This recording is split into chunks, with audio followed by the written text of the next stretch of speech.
नमस्कार दोस्तों, मैं हूं राघवेंद्र सिंह। सैनिक वेलफेयर एसोसिएशन जालौन चैनल में आप सभी दर्शकों का हार्दिक स्वागत करता हूं। हमेशा की तरह इस बार भी आप लोगों के बीच वेलफेयर से रिलेटेड कुछ बिंदुओं पर चर्चा करने वाला हूं। यहां पर सबसे पहला बिंदु रहेगा ईसीएचएस कार्ड ब्लॉक चेक कैसे करें।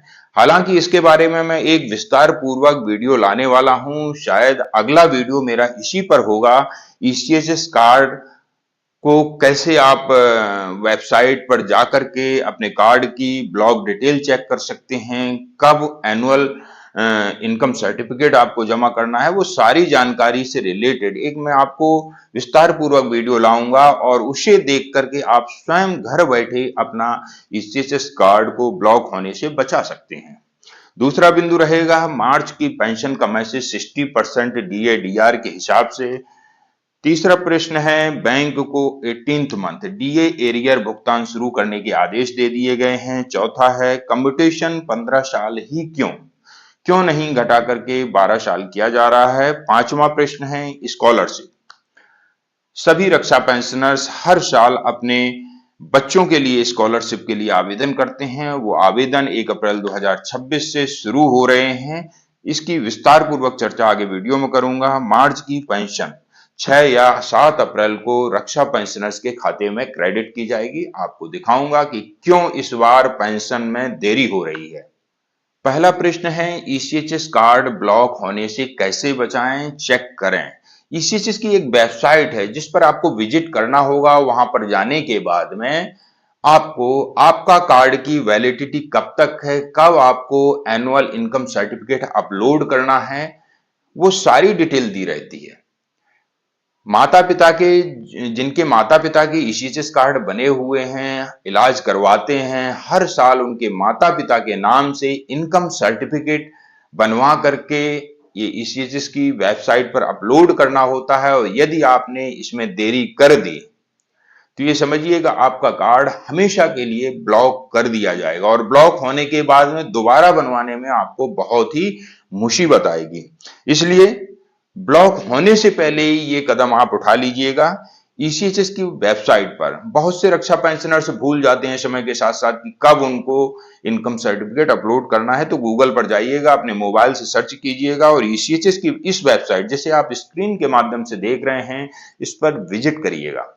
विजिट करने के बाद में आपको वहां पर एक लॉगिन का ऑप्शन दिखेगा। लॉगिन के ऑप्शन पर क्लिक करेंगे। Already registered click to login, इस पर क्लिक करेंगे।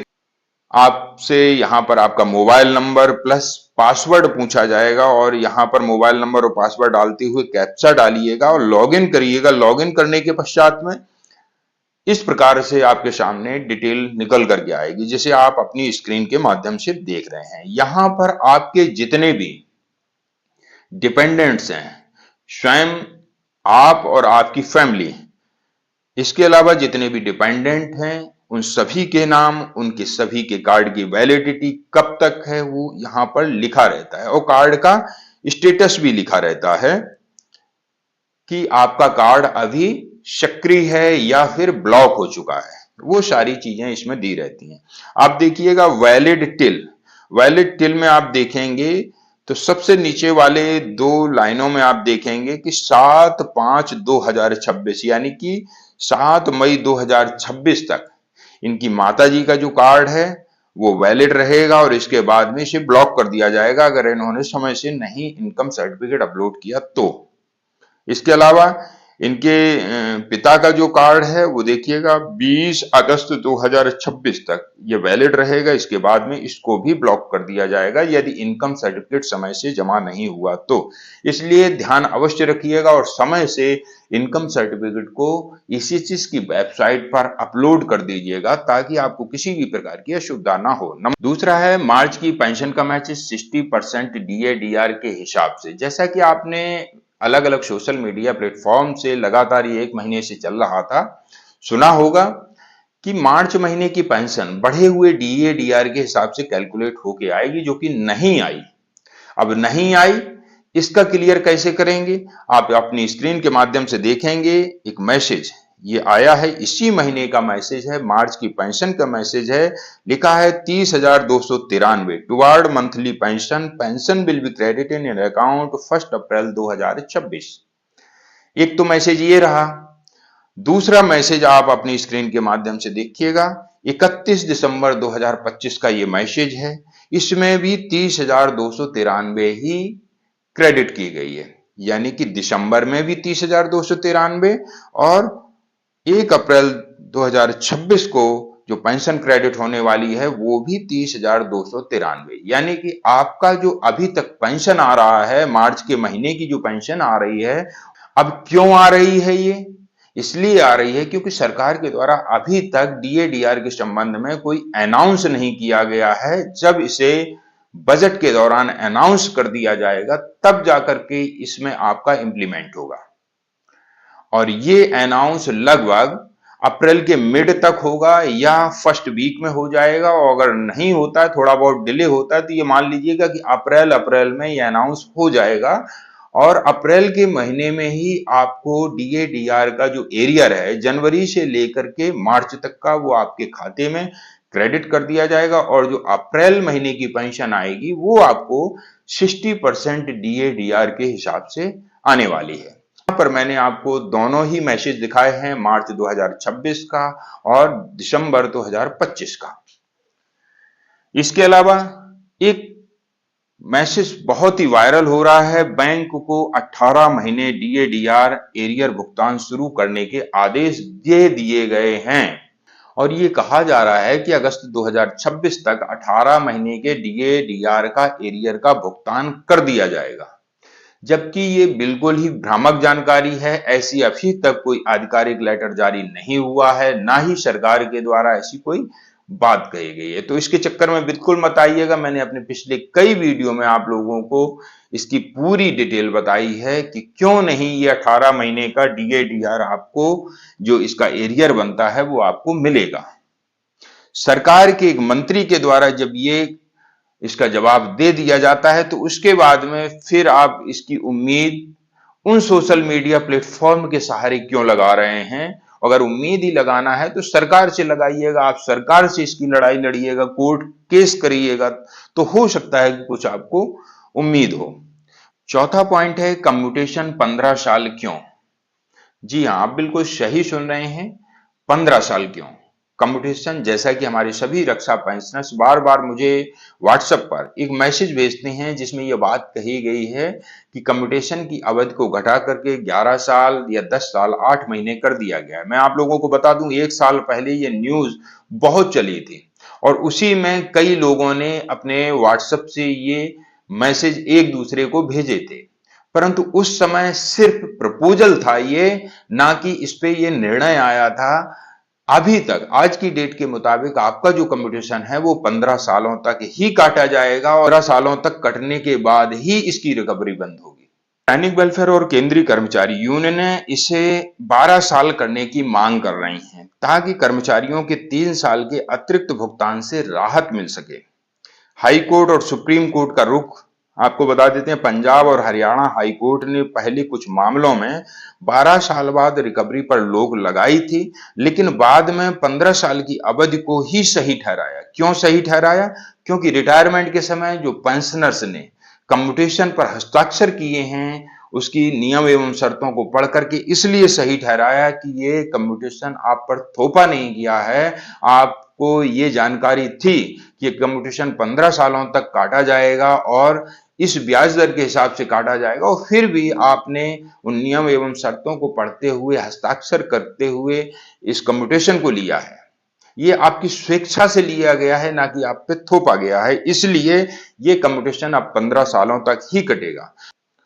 पांचवा प्रश्न है स्कॉलरशिप के लिए आवेदन 1 अप्रैल 2026 से शुरू हो रहे हैं। जी हाँ, जैसा कि सभी रक्षा पेंशनर्स, जो नए रक्षा पेंशनर्स हैं, उन्होंने मुझे कई बार कॉल किया है, व्हाट्सएप पर भी पूछा है कि सर स्कॉलरशिप के लिए सीए के लिए आवेदन कैसे करें, क्योंकि बटालियन में उन्होंने जिस तरीके से किया है उसके अब विपरीत आवेदन जिला सैनिक कल्याण बोर्ड के माध्यम से हो रहा है, क्योंकि अब यहां पर आने के बाद में आपको बटालियन की तरह आवेदन नहीं करना होता है, पार्ट ऑर्डर नहीं कराना होता है। यहां पर आपका ऑलरेडी सब कुछ है। सिर्फ आपको केंद्रीय सैनिक बोर्ड की साइट पर जाकर के लॉगिन करके वहां पर अपने बच्चे के डॉक्यूमेंट सबमिट करके प्लस अपने भी डॉक्यूमेंट को सबमिट करके स्कॉलरशिप के लिए आवेदन कर सकते हैं। रिटायरमेंट के बाद में पिछले साल प्रति बच्चा पर ईयर 12,000 रुपए था और अब जाकर के इसको बढ़ा करके दोगुना कर दिया गया है, यानी कि 2026 से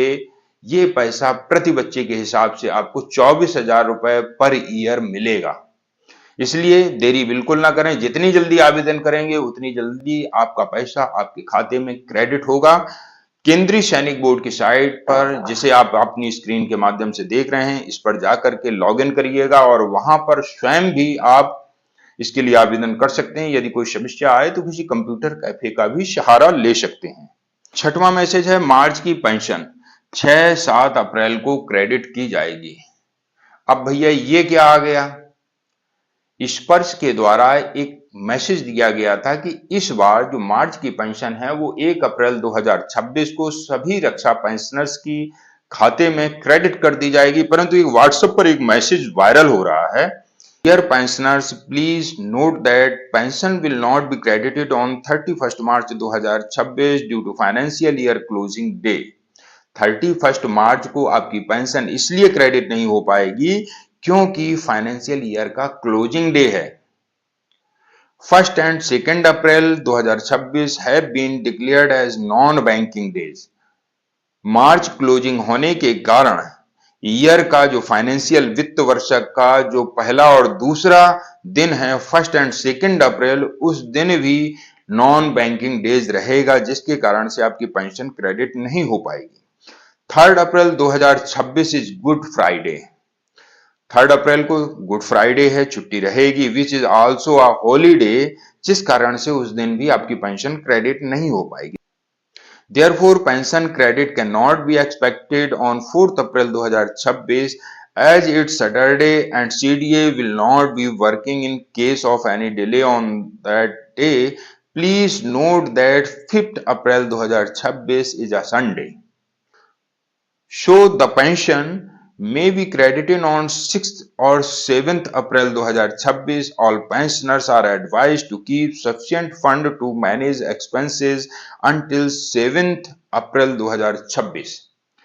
ये पेंशन का जो मैसेज है वो रक्षा पेंशनर्स के लिए हो सकता है, परंतु स्पर्श से जो पेंशन ले रहे हैं उनके लिए बिल्कुल नहीं हो सकता है, क्योंकि स्पर्श ने पहले ही एक प्री मैसेज दे दिया गया है और जिसमें ये कहा गया है चाहे छुट्टी हो चाहे कुछ भी हो, 1 अप्रैल 2026 को आपकी पेंशन आपके खाते में क्रेडिट कर दी जाएगी।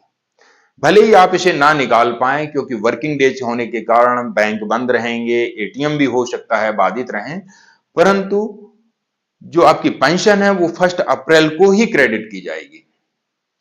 वहीं पर दूसरी तरफ जिन रक्षा पेंशनर्स का पीडीए अभी तक बैंक है, हो सकता है कि इस मैसेज के मुताबिक ही उनको पेंशन मिले 6 और 7 अप्रैल को।